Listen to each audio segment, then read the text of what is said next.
So hi everyone, welcome back to another video. आज की video होने वाली है मेरी सेकेंड हैंड कार के ऊपर। 6 से 7 महीने हुए थे अप्रॉक्स कनाडा में मुझे एक सेकेंड हैंड कार परचेज किए हुए।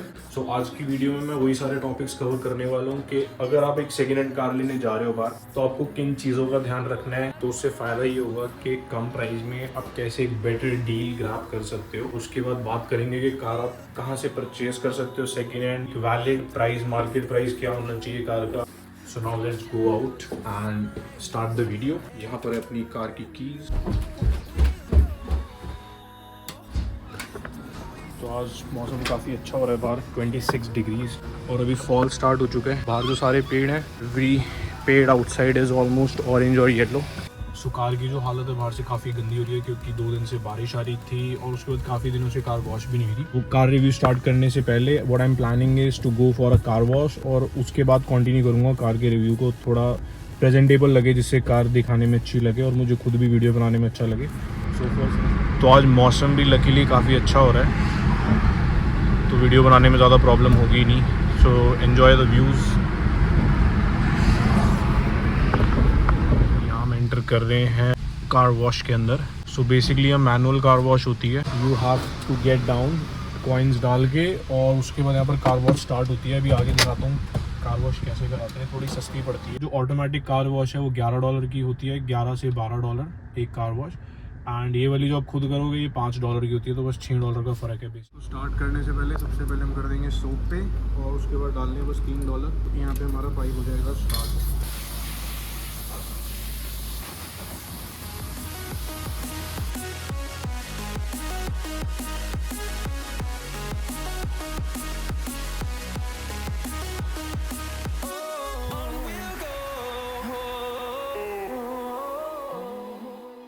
भी कार वॉश कंप्लीट हो चुकी है और काफ़ी ढूंढने के बाद I am able to find a location जहाँ पर मैं पीसफुली वीडियो रिकॉर्ड कर सकता हूँ। यहाँ इतनी शांति है कि मेरी आवाज़ भी इको कर रही है थोड़ी थोड़ी। सो सबसे पहले कवर करते हैं कार की आउटर बॉडी।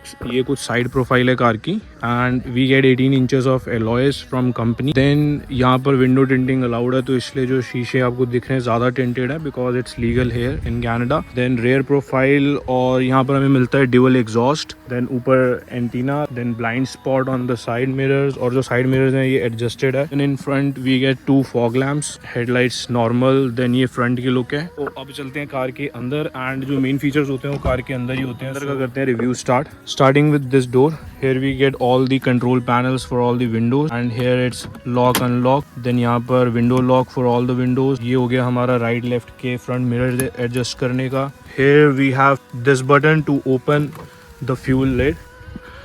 यहाँ से फ्यूल वाला ओपन होता है और यहाँ से हमारा ट्रंक ओपन होता है। तो सोनाटा में हैंड ब्रेक यहाँ कहीं पर भी नहीं आती, हैंड ब्रेक हमेशा यहाँ होती है। इसको आप पैर से पुश करेंगे तो हैंड ब्रेक एक्टिव हो जाएगी, और हम दोबारा इसको करेंगे तो ये रिलीज हो जाती है। Here we have the steering। Steering के ऊपर ही सारे कंट्रोल्स हैं, basically volume, then song change, mode change, call answer, call cut, mute, speaker. Then here we have cruise controls।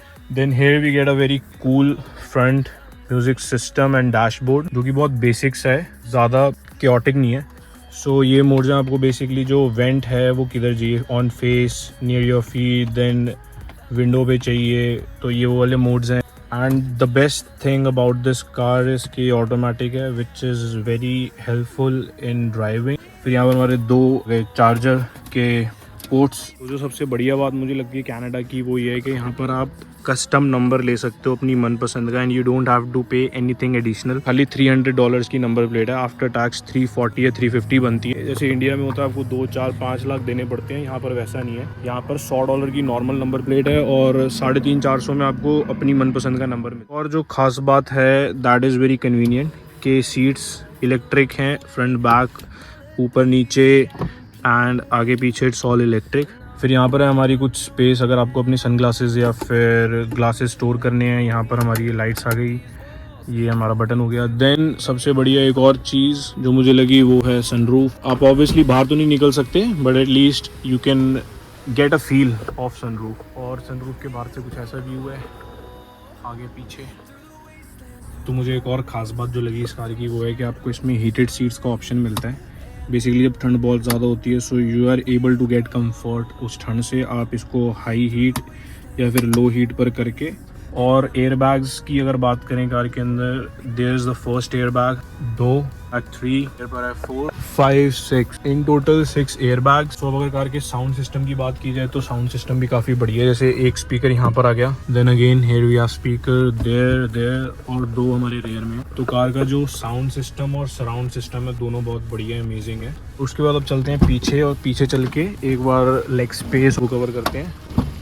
So here we are at the back seat. अभी जो ये वाली seat है पूरी मैंने पीछे कर रखी है, उसके बाद भी we still have enough space, और हेड रूम भी काफ़ी अच्छा है। देन अगेन यहाँ पर भी हमें लाइट मिल रही है, और पीछे एसी वेंट्स नहीं है, एंड आई डोंट थिंक उसकी आपको नीड रहेगी, क्योंकि मोस्ट ऑफ द टाइम तो यहाँ ठंडी रहती है। बट खास बात पीछे की अभी बताता हूँ। इसके बाद यहाँ पर आर्मरेस्ट मिल गया आपको, 3 लोग आराम से बैठ सकते हैं, बट अगर 2 को बैठना तो कंफर्टेबली आर्मरेस्ट खोल के बैठेगा। जैसे मैंने बताया एसी की ज़रूरत नहीं पड़ती यहाँ पे, तो ऑब्वियसली ठंड इतनी ज़्यादा होती है, उसके लिए हमारे पास पीछे भी हीटेड सीट्स का ऑप्शन है। आप इसको हीटर को ऑन करिए, हीटेड सीट को ऑन करो दोनों साइड पे, and you can enjoy the heat of this seat. और उसके बाद पीछे इतना ही है कार का, पीछे से कुछ ऐसा व्यू आ रहा है। और अब एक बार इसके ट्रंक की स्पेस दिखाता हूँ। तो कार का ट्रंक काफ़ी बड़ा है, मतलब 2 से 3 लगेज बड़े वाले बहुत आराम से आ जाएंगे। और इस शीट के नीचे हमारी स्टेपनी है, स्पेयर टायर, ये हमारी सीट पुल करने का, मतलब गिरा के कुछ सामान लंबे में रखना है, so you can go that way as well. कर देते हैं अभी बंद। और कार के एक मैं मेन फीचर को भूल गया, here we have the active eco mode. अगर आप ये इको मोड एक्टिव करते हो तो कार के ज़्यादा इकोनॉमिकल और ज़्यादा अच्छी माइलेज देती है इस पर। देन बर्फ़ में अगर आपको चलानी है सो आप ये ट्रैक्शन कंट्रोल ऑन कर सकते हैं। और हाँ, कार की अगर रीडिंग की बात करूँ कि कितने चली हुई है ये कार, तो इट्स 2,26,406 किलोमीटर्स, जो कि सुनने में काफ़ी ज़्यादा लग रहा होगा, बट एक्चुअली अगर बात करूँ तो कनाडा के हिसाब से 2-2.5 लाख हर कार चली हुई मिलती है। अगर आप मार्केट में कोई भी कार लेने जाएंगे सो बहुत रेयर चांसेस हैं कि वो 1 लाख किलोमीटर से कम हो, अनटिल अनलेस वो 2-3 साल पुरानी हो। उसका मेन रीज़न यही है कि यहाँ पर हर चीज़ जो बहुत डिस्टेंस पर है, जैसे अभी एक घर वहाँ पीछे है, देन एक घर हमारा वहाँ आगे जाकर 700-800 मीटर पर है, तो इतना लैंड बीच में खाली पड़ा हुआ है। ऑब्वियसली आपको कहीं भी ट्रैवल करना है, so automatic car and roads इतनी क्लीन है कि कार जब 2 लाख या 3 लाख भी चलती है, so you never get to know कि कार की इतनी ज़्यादा रनिंग हो चुकी है। So that's the main reason. That's all for the car review, interior and exterior. और अब करते हैं किन चीज़ों का आपको ध्यान रखना चाहिए before buying a second hand car in Canada. तो सबसे पहले तो मेक श्योर कि आप जो कार ले रहे हैं वो आप डायरेक्ट कैश परचेज कर रहे हैं, because the rate of interest is again 9 to 11%। तो मैंने जो एक कार ली थी ये मैंने कैश पे खरीदी थी, सो आई don't have to pay anything to banks या फिर एजेंट्स या फिर कोई भी इंटरेस्ट में को ऐसा कुछ पे नहीं करना। And I don't have any EMIs on my credit card, and that is the most biggest peace of mind you can have. और उसके बाद अगला सवाल आता है कि कार आप कहाँ से परचेज कर सकते हैं। तो आप ऑलमोस्ट 2 to 3 ऑप्शंस। पहला तो आप रेफरेंस से किसी से पूछ सकते हैं कार मिल रही है, नहीं तो ठीक है। Second thing is you can go to Facebook market place, यहाँ पर बहुत ज़्यादा चलता है। जैसे इंडिया में OLX चलता है, ऐसे यहाँ पर Facebook market place and Kijiji, वहाँ पर every weekend a lot of sellers post their car. जब भी आप सेकेंड हैंड कार ले रहे हैं जस्ट मेक श्योर जो सेलर है वो आपको सेफ्टी सर्टिफिकेट दे रहा है। सेफ्टी सर्टिफिकेट का बेसिक मतलब ये होता है आपकी कार में कोई प्रॉब्लम नहीं है, like tyres, brakes, calipers and then body में रस्ट नहीं है। मतलब ये 4-5 चीज़ें हैं जिसमें कोई प्रॉब्लम नहीं है, और इन चीज़ों का ध्यान आप खुद भी रख सकते हैं। जैसे कार लेते time what you can do is check कि आपके टायर की कितनी लाइफ बची है, देन आपके ब्रेक पैड, रोटर्स, कैलिपर्स के इस कंडीशन में, क्योंकि ये विजिबल चीज़ें होती हैं। उसके बाद कार पे कोई रस्ट नहीं है, रस्ट वाली कार बिल्कुल प्रेफर मत करना, क्योंकि वो चीज़ रिपेयर भी नहीं हो सकती, ऐसी चीज़ है। उसके बाद कोई मेजर फेंडर कार का नहीं बाहर निकल रहा है या कुछ ऐसा डैमेज नहीं है जिसको आपको रिपेयरिंग में काफ़ी ज़्यादा खर्चा है। वो छोटी मोटी चीज़ें हैं वो कार लेने के बाद हम सही करवा सकते हैं, बट जो मेजर चीज़ें हैं वो we can make sure before buying that there is no major issue in the car. करते हैं प्राइस की बात कि इस फीचर्स वाली car, this is basically 2013 model, तो ऐसे फीचर्स वाली कार आपको कितने प्राइस में मिल सकती है कनाडा में। So the ideal price for this kind of car is around 7 to 8,000। मतलब मैंने 7,000 की ली है। Now it all depends on you, आपकी रिसर्च कितनी अच्छी है एंड आप कौन सा मॉडल ले रहे हो, क्या फीचर्स हैं, कार का कितना वेयर एंड टेयर हो चुका है, डेप्रीशिएट कितनी हो चुकी है, बहुत सारे फैक्टर्स मैटर करते हैं किससे ले रहे हो, उसके बाद आप कितने स्पेंड कर रहे हो। So a lot of factors matter, but मैंने 7,000 की ली थी and I don't have spent any single penny after buying the car. और ऑलमोस्ट 6-7 महीने हो गए हैं। एंड Hyundai का ऐसा भी है कि यहाँ पर थोड़ी मेंटेनेंस अच्छी है इसकी, मतलब चीप मानी जाती है income. So that's all for this video. और अगर वीडियो अच्छी लगी, what you all can do is hit the like and subscribe button. Like और सब्सक्राइब करना आप सबके लिए बिल्कुल फ्री है, बट उससे मेरी थोड़ी हेल्प हो जाएगी। और अगर मैंने कोई टॉपिक मिस कर दिया कार से related, so what you can do is comment that thing down in the comment section, और मैं ट्राई करूँगा उसका भी रिप्लाई करूँ। And that's all for this video. बाकी मिलते हैं अगली वीडियो में न्यू कंटेंट और न्यू जगह के साथ।